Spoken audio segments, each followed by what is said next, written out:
Okay, so America had lost the Northwest Territory, and she had to regain it again. So in 1813, the tide turned to the Northwest, and this has to do with several important men. One of them is Captain Oliver Hazard Perry and his men who attacked the superior British squadron on Lake Erie, and he famously said, "We have met the enemy and they are ours," which is a famous quote from the War of 1812. And Perry's victory gave the Americans control of Lake Erie. And like I said, this is a famous quote. So if you hear this somewhere, then you know that it came from the War of 1812. Harrison's force decisively, remember William Henry Harrison, that Harrison, his forces decisively defeated the British, and the death of the Indian leader Tecumseh at the Battle of the Thames brought the total collapse of the Indian Confederacy. So the British lost their Native American support.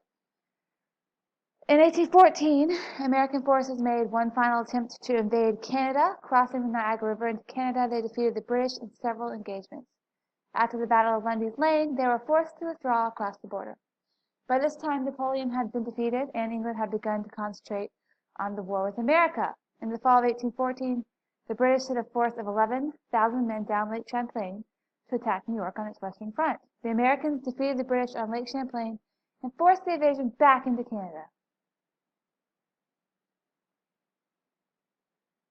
Okay, so in addition to land battles, there were also naval engagements. So early in the war, America saw surprising victories on the high sea.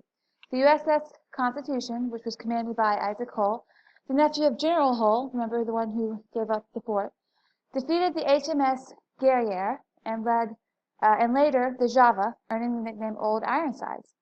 The American sloop the Wasp defeated the British sloop Frolic. USS United States defeated HMS Macedonian. America also commissioned over 500 privateers, which seized more than 1,300 British vessels. Once the British were fully focused on America, all American merchant ships were captured or blockaded.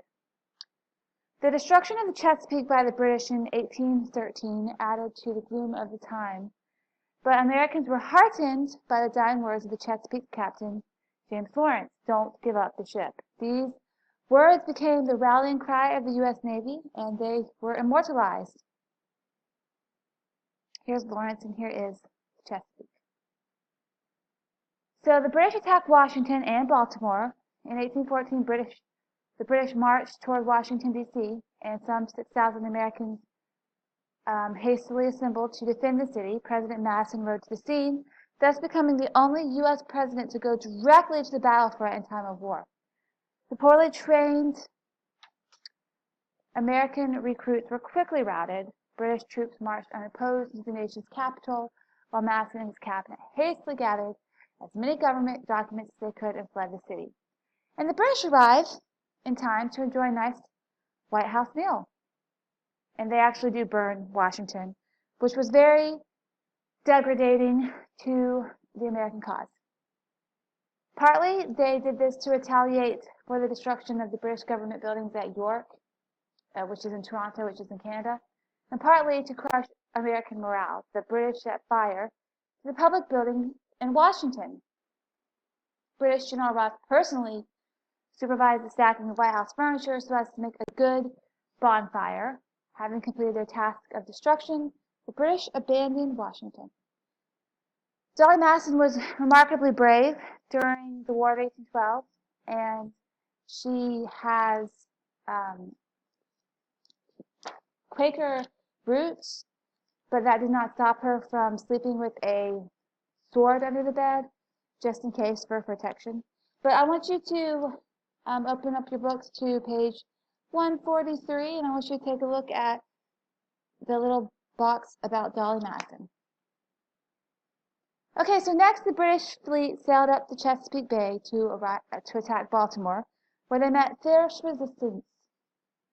When the fleet failed to destroy Fort McHenry, a strategic fort which guarded the entrance to Baltimore's harbor, the British finally gave up and left Chesapeake Bay. And this is where the Star-Spangled Banner actually comes into being.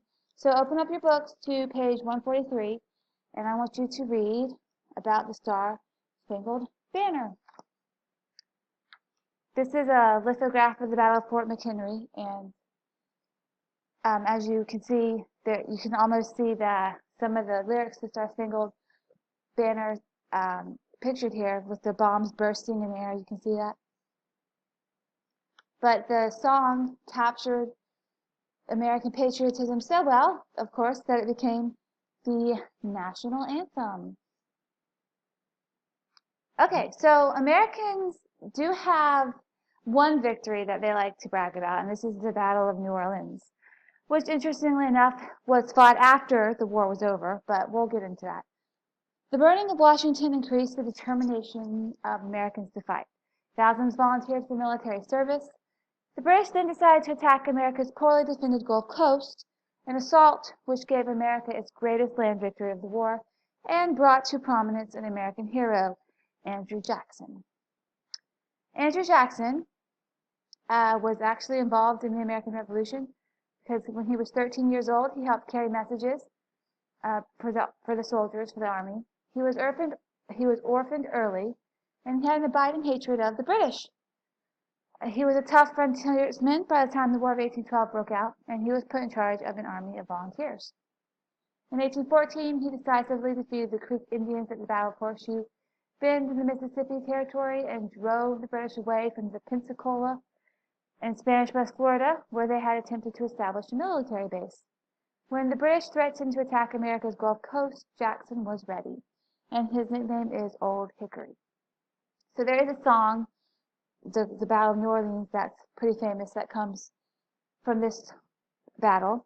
As 1814 drew to a close, Jackson headed for New Orleans to defend it against the oncoming British fleet.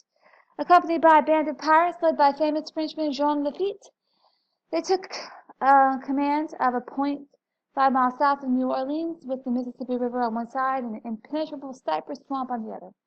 They erected a wall of earth and cotton bales. January 8, 1815, British General Sir Edward Pakenham made an all-out frontal attack. Pakenham assumed that the undisciplined army of about 4,500 volunteers would flee at the sight of his 5,300 highly trained redcoats. He was wrong. The Americans stood their ground, and artillery fire felled many of the redcoats before they even came close to Jackson's battlements. When the British came within range of Jackson's riflemen, many of whom were Kentucky and Tennessee sharpshooters, the frontiersmen opened fire, devastating the British forces. Within half an hour, some 2,100 British soldiers lay dead or wounded, including General Pakenham. And ironically, the Battle of New Orleans, America's most heroic battle of the war, was fought in vain. On the day before Christmas, while Jackson was erecting his battlement, American and British officials had signed a peace treaty in Europe, but the news had not yet reached America. And here is a picture of the Battle of New Orleans. You can, of course, see Jackson right there. New Englanders opposed the war from the very beginning. Late in 1814, the Massachusetts state legislature called upon the other New England states to send delegates to a convention, the Hartford Convention. The Convention of Federalist Delegates met in Hartford, Connecticut, in December 1814. In its official report, the Hartford Convention condemned the war and echoed Virginia and Kentucky resolutions by declaring the right of a state to nullify an act of Congress. However, the states took no further action. Any problems from this convention were avoided by the end of the war. Issues of states' rights will return again, however, which is what this convention was all about. Who has more power, the states or the government, the central government? And of course, this is going to return again, and it's ultimately going to come to a head in the Civil War. So by 1814, both Britain and the U.S. wanted to end the useless war. England had incurred heavy debts fighting France and America, and she feared she might soon find herself in another European war. The U.S. had made little progress toward winning the war, and the British blockade of its commerce had seriously damaged the economy. So it was time for a peace treaty. In the summer of 1814, the U.S. sent John Quincy Adams, Albert Gallatin, Henry Clay, James A. Bayard, and Jonathan Russell to meet with British officials in Ghent, Belgium, to discuss peace terms. After several months of negotiations, representatives of the two nations finally signed the treaty on December 24, 1814. Basically, this was a ceasefire. Neither side gained or lost any territory. Nothing was said about the issue for which America had fought, i.e. impressment and violation of neutrality. Since England was no longer at war with France, these reasons for war no longer existed. So America does benefit from the War of 1812. She gained the respect of foreign nations. The war stimulates American industry. The war creates a new spirit of nationalism. And the war stimulated Western expansion. All those things were good for America. But again, this is a very confusing war to categorize because you know which side won. Was it Great Britain? Was it the United States? It's hard to say.